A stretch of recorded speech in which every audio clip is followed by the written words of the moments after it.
Black cat and golden retriever theory in relationships. If you don't know, the golden retriever is the person that is doing the chasing in the relationship, and the black cat is the one getting chased. A lot of the times in healthy, successful relationships, the guy is the golden retriever chasing the black cat. All right, I already got to stop it. So this is completely false. This is all narrative based. Thinking this is modern narrative where, oh yeah, the girl must be chased and the guy is the chaser, the pursuer, whatever.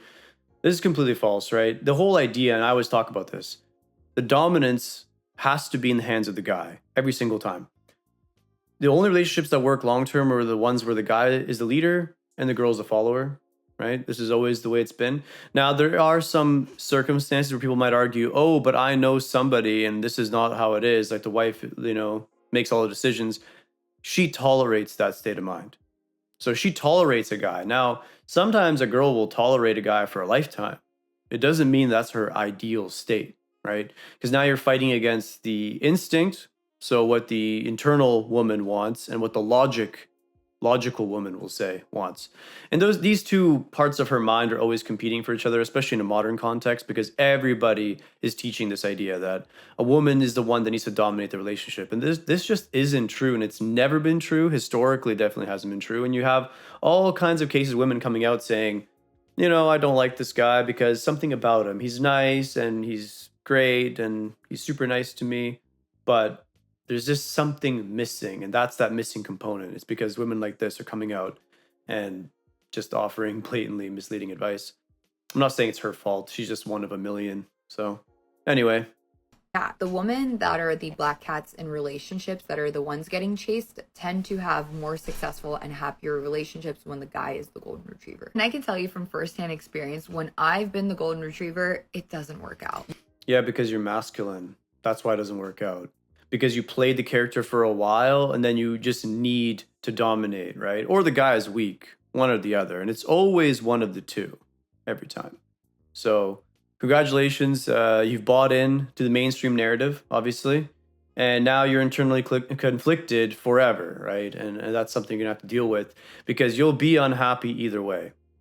That I promise you. You're not going to be happy either way. You get the guy that does everything for you, and you're never going to be quite satisfied because he doesn't have the boundaries you want. This is just natural, right? You just don't want to be a golden retriever girlfriend. I can promise you. I mean, whatever. It's just a basis opinion as usual. Don't really much have more to say on this.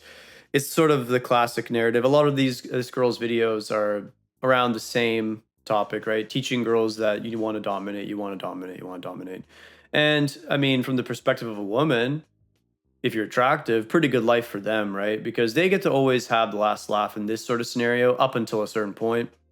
I've known a number of women where they did choose to be the black cat and they got a golden retriever, 7 year itch, and ends the relationship for no apparent reason, family intact and everything, leaves the guy because he was boring, uninteresting, whatever it is, goes for a guy that has more of the other type of characteristics, like the domineering characteristics, doesn't take basically. And then that guy ends up having a whole another relationship on the side, for example. And then she blames him again, saying that he was the problem. So, and then goes back to her golden retriever. You just can't make this stuff up, guys. This is, and I've seen these real scenarios quite often. So, what women say and what they believe logically and what they want internally, it tends to always be two different things. Hopefully, you guys will start to understand that.